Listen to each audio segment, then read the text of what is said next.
Hello, I'm Millie. I'm 21 years old and I'm from Burnley originally, but I moved to London when I was 17 years old. I'm a social media influencer. Oh, I hate that phrase. I hate it. It's so cringe. My dating history is honestly pretty tragic. I was in a 4-year situationship with my best guy friend who was leading me on the whole time, so that was fun. The amount of failed talking stages I've had is genuinely ridiculous. The main reason is because the guys get insecure that I have so many guy friends. My main friendship group who I hang out with every day is literally 5 guys. My other friends say that I'm going to 5 guys when I go and see them, like the fast food restaurant, 5 guys.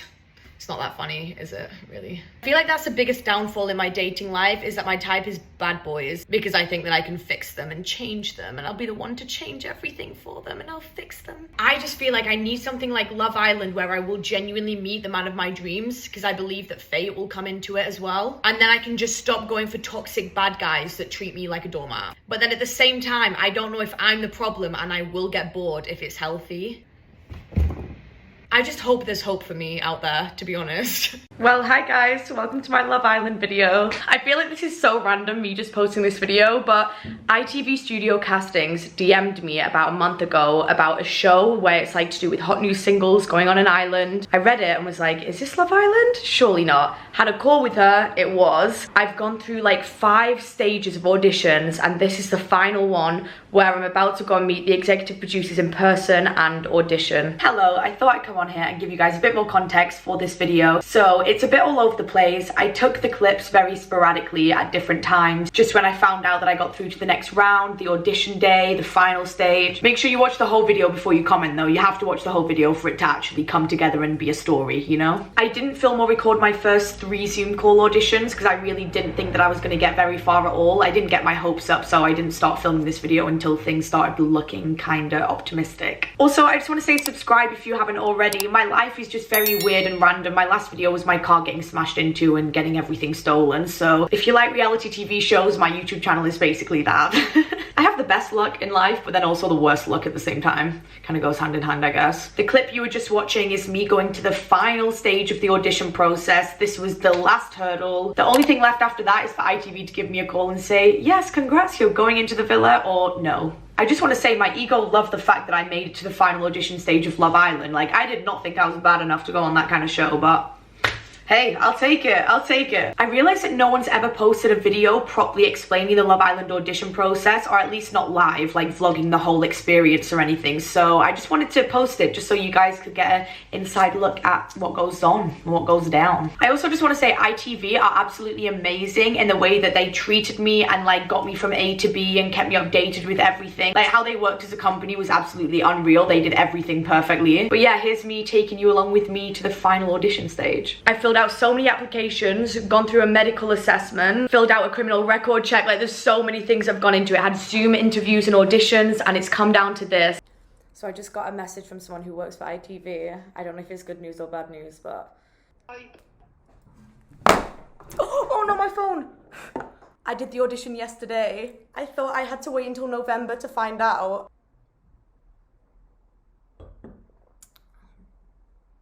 I'm not getting my hopes up. Don't get your hopes up. Expectations lead to disappointment. I can't help it. Well, that's me.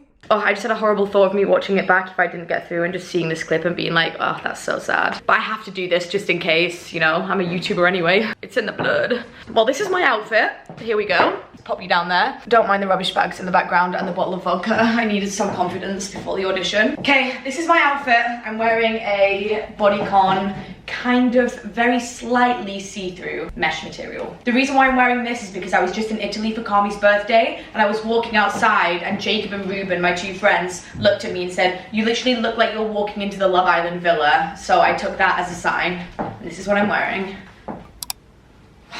I don't know how I'm feeling. Like, I feel like I am nervous, but also at the same time, I've already met the executive producers on a Zoom call. They were so nice, and to be honest, when it comes to my dating life, I do have a lot to say. I don't share everything on my YouTube, but oh my god, it's very interesting, exciting, but also tragic. Just a lot of messed up situationships. I got my hair blow dried at a salon as well, and it's looking a little bit raggedy, but I think that's just my hair in general. I don't think that can be helped. All right, let's go to the Love Island audition then. I'm so tanned as well. I burnt myself on the tanning beds. I don't recommend them, but you know what? I'm not gonna get a tan in winter in England, so I had to improvise. I'm in a quiet room.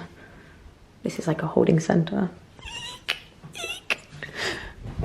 Just met with 2 of the people that work for ITV. They ran me through social media and what I should expect if I do go on. I'm about to go and meet the executive producers in person. I don't feel as nervous now. I was more nervous at home. I need a pee though. That is one thing for sure. Nervous wheeze.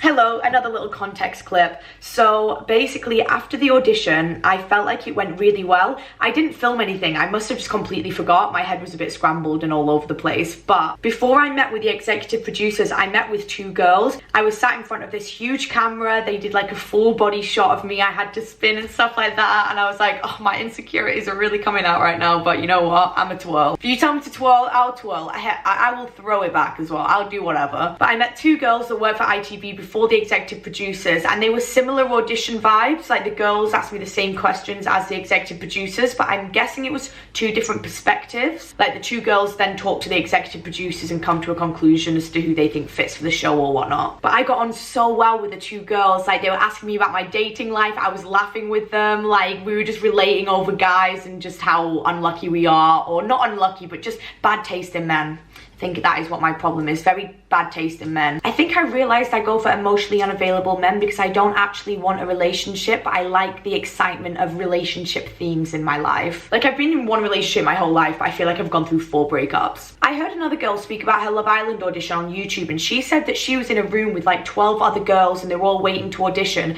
I didn't see anyone else when I was there. They put me in like a back room, the one that I vlogged, I think you saw it, and I kind of felt like I was in a mental ward. It was driving me a little bit more crazy. Like I was already anxious, but it was driving me a bit more crazy being locked in a tiny room with no windows and just me being left with my thoughts, hyperventilating. But I did feel good after the audition. I was quite confused though, because I thought that I wasn't going to get on because of my social media following. I didn't think that Love Island allowed that, if you get me. I know Molly May had followers when she went on, but I don't think she had that many. Like she was only kind of starting out, or I think she had like 30,000 subscribers or whatever. And I'm not saying I'm like Addison Rae or anything, but I have 1.4 mil, so I didn't know if that kind of like shook them off a little bit, because I have like 850k on TikTok and like 400k on Insta. Like I'm quite spread out across the platforms. I thought that would put them off. So I was really surprised when I was at the final audition, but they did ask me how many followers I had on every platform when I was speaking to the executive producers, and I was like, oh god, I don't know if this is a little bit bait. But then again, they approached me, so they must not actually care about that. But at the audition, they basically just asked me questions about my dating life, asked me questions about myself. They were asking me what my type was. They were asking me who was most my type from the last season, you know, when it was like Luca and Davide and all them lot. And I said to them, I was like, I don't really know, like honestly none of them really. I was like, definitely not Davide. Like Davide was not my cup of tea at all, but like maybe a combination between Luca and Jax with like a sprinkle of Dami in there. I think that's what I said. I'd also already had a Zoom call with the executive producers and like made it through to the next round, but it was like meeting them in person like at the final stages. And then at the end of the audition they were like, thank you Millie, you'll hear from us in about a month or so. You're gonna get a call either way because you've made it this far, but you'll know in about a month. I first got contacted by them at the start of September, went through all the rounds, all the medical exams, criminal record checks, or yada yada yada, all of that. And then the final audition in person was in November, and then they told me I'd find out in December. So after that, I was just waiting for the phone call, and I got it. Oh my god guys, update. So I'm kind of stressing out.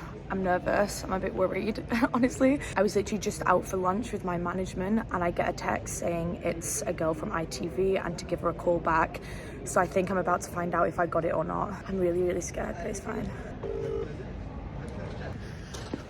Well, that's that. I wonder if I'll still post this video. I hope I'm allowed. Don't know if I will though. I don't know if it's a bit embarrassing now or not, but we'll see. I don't know how I feel. Like, it's a shame, but also like, I don't know. It was a lot anyway, but yeah, great. I can't tell. I don't know. Oh well, it is what it is. I've just come in the toilets to like talk about it a bit more. Yeah, I think like half of me is disappointed because I think it would have been a really cool experience, and like no phone, no social media, just like 2 months of just relaxing in a villa, but it's all for TV. So yeah, I don't know, it would have been like nice. It would have felt like a bit of a holiday and like a really cool experience as well. But on the flip side of the coin, I have no control over how they edit me or how they make me seem as a person. I would really love to do reality TV stuff though, but maybe it's a blessing in disguise. Maybe I would have said too much or done too much on the show. It's kind of scary putting my whole image and reputation in the hands of a production company, to be fair. But I think I'm just telling myself that so I don't cry. Jokes. No, I don't think I'm not gonna cry. I'm not. I think I'm disappointed. I would love to do it, but also it is what it is. Well, it was good while it lasted, right? I'm dead at this video, like how it started versus how it ended. It's like, I hope you guys are ready for nothing. Oh, Merry Christmas. Nice. I want to die. At one point, I really did think that I was going to go on the show because the woman called me from ITV and said, hey, Mill, can you like fill out your criminal... Well, she didn't call me Mill.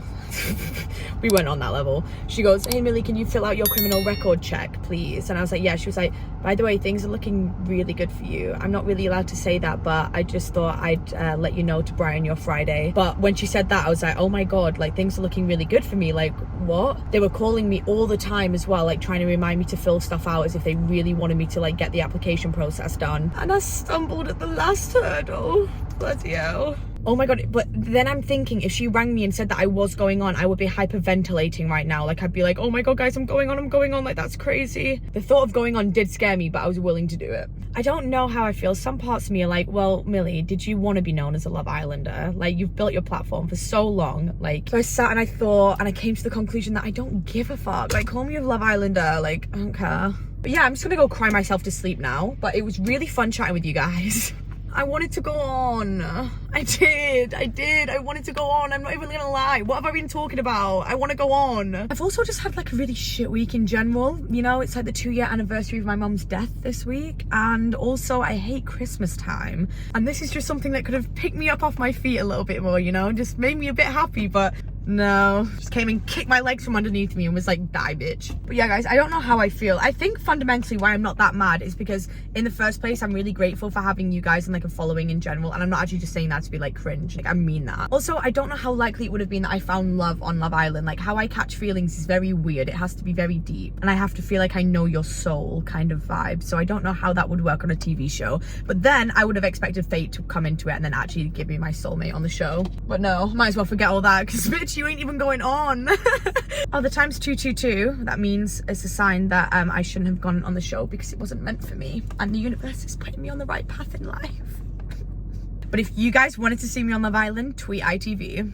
I'm joking, I think. I just want to do a reality TV show. It's just fun. Like after doing Locked In, I love the vibe of it. I mean, at the end of the day, it's just showbiz, isn't it? I'm gonna go cry.